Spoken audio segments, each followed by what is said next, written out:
Jimmy Kimmel thought he was in control, sitting comfortably in his host chair with that usual smirk. But when Stallone came on stage, what started as playful banter quickly turned into a knockout moment that had everyone talking. The moment Stallone stepped onto that stage, something felt different.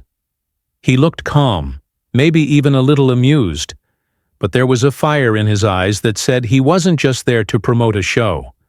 It was a typical Wednesday night at the El Capitan Theater in Hollywood. The lights were warm, the crowd was buzzing, and the production team was running like a well-oiled machine. Makeup artists were doing last-minute touch-ups, the teleprompter was loaded with carefully crafted jokes, and producers whispered instructions like, "It's any other night." But this wasn't just any night. Sylvester Stallone arrived right on time, not a second late. Dressed in a sharp navy blue sport coat with a sleek black shirt underneath, he looked every bit the icon he's always been. And yet something about him tonight felt even more intense. He was supposed to plug Season 2 of Tulsa King, tell a few stories, smile for the camera and head home. Easy, right? But the tension had been quietly building all week, and it was about to explode on live TV. Just a few days before, Stallone had stirred up a storm in an interview when he casually mentioned Donald Trump.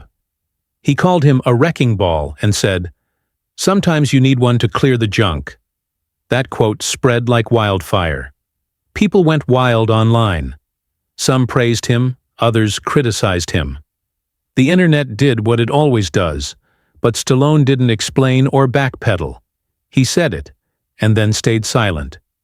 That kind of silence makes people nervous in today's world, especially when you're a Hollywood legend, known for staying out of political fights. Everyone knew it was only a matter of time before someone brought it up on live television. And of course, Jimmy Kimmel was the one who decided to push the button. Before the show started, the team backstage was buzzing with confidence. Jokes were being rehearsed, laughter cues were tested, and everything seemed under control. Backstage, Stallone was sipping water and cracking jokes with the crew like he'd done this 100 times. Because he had.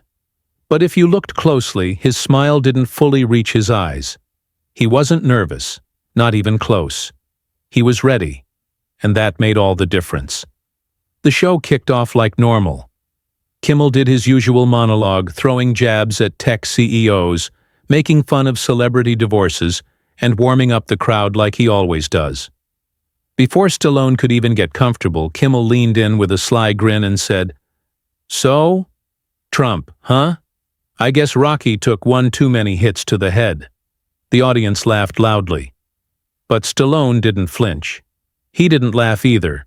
He looked at Kimmel, cool as ever, and just smiled slightly. Not angry, just still, like a storm waiting to hit. And then, with perfect timing, he said, "Yeah, maybe. But at least I didn't get slapped on Oscar night and sit there doing nothing." Boom. The crowd exploded. The room didn't just laugh, it erupted. That wasn't a joke. That was a live grenade tossed into the middle of late-night television. And Stallone didn't even blink. Kimmel looked like someone had pulled the rug right out from under him. His smirk faded just a little, and you could see him trying to figure out what had just happened. He leaned back in his chair, laughing nervously, and said, "Okay, we're going there tonight." But he was clearly thrown off balance. Stallone didn't pounce. He didn't brag or follow it up with another shot. Instead, he let the moment breathe, owning the silence in a way only someone who's seen it all can. "You know, Jimmy," he said calmly, leaning forward in that deep, gravelly voice everyone knows and respects. "I've taken hits on screen for decades, and I always got back up." He wasn't just making a point. He was teaching a lesson, and you could feel the audience leaning in closer, hanging on every word. He looked around the crowd and added, "The problem today? Everyone wants to swing, but no one wants to stand for anything." The room shifted. You could feel it. Kimmel tried to cut in, laughing a little too loud. "Hey, I was just messing around." But Stallone nodded slowly and replied, "I know you were. Maybe that's the problem." That line hit harder than any punch in a Rocky movie. The crowd didn't just laugh, they felt it in their chest. He wasn't yelling. He wasn't being rude. He was saying something real. And suddenly, the studio didn't feel like just another talk show set anymore. Stallone turned to the audience and said, "I'm not a politician. I'm not trying to make people agree with me. But for 50 years, I've played characters who believed in something: loyalty, courage, persistence." The applause came again, louder this time. Not the polite clapping you usually hear, but the kind that comes from real emotion. Even the crew offstage started clapping: grips, camera guys, even the stage manager. It was like everyone in the room knew they were witnessing something rare. Kimmel tried to steer things back, saying, "Well, let's not turn this into a TED Talk." But Stallone gave a slow smile and said, "Nah, Jimmy, TED Talks are for people who rehearse their truth. I'm just saying mine." The audience burst out laughing again, but this time it wasn't because it was funny. It was because it was true. Stallone wasn't performing anymore. He was just talking. And somehow that felt more powerful than any big speech or dramatic moment. Kimmel tried one more time to move things along, saying, "Let's talk about Tulsa King. You're doing some wild stunts for a guy your age." Stallone raised an eyebrow and said, "You mean for a guy who's 77 and still more flexible than your writers?" The crowd roared again. It wasn't mean. It was smooth, clever, and precise, like watching a master at work. Kimmel laughed and said, Okay, I walked right into that one." Stallone pointed at him and grinned. "You did? But don't worry, happens to a lot of people." The rhythm between them shifted. Kimmel was no longer leading the interview. Now he was trying to keep up. Stallone had taken over, and he didn't even raise his voice to do it. He adjusted in his seat, took a sip of water, and leaned back like a man who had nothing left to prove. The whole studio could feel it. Something powerful was happening, and no one wanted to look away. He glanced at the audience and said, "You can make all the Rocky jokes you want, but Rocky never quit. That's why people still care about him." And just like that, the applause came crashing in again. There were no cue cards for this moment. No laugh signs needed. This was real, and the crowd could sense it deep in their bones. He wasn't shouting or trying to make headlines, but every word coming out of his mouth had weight, like it was built from something solid. Even Kimmel, who usually jumps in to keep things light, had stopped trying to spin the moment. He wasn't grinning anymore. He was listening. Then Stallone leaned forward and hit them with something even deeper. "You know what's funny?" he asked the crowd. "Everyone's looking for something to believe in, but nobody wants to say it first." The room got quiet. Not uncomfortable quiet, but the kind of stillness that comes when something real is being said.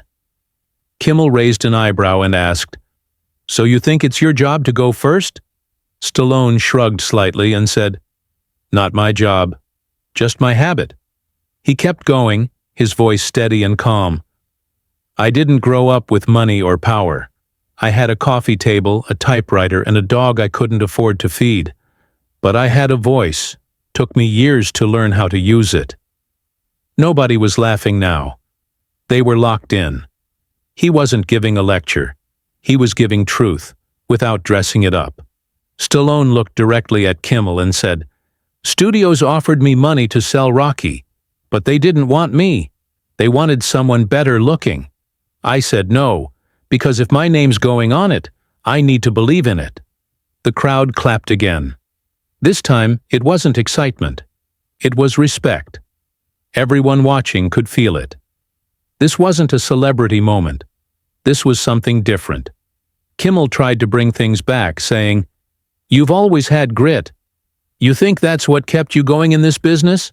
Stallone nodded and replied, "Grit, and ignoring people who think they know better." He leaned in again, voice lower now, more personal.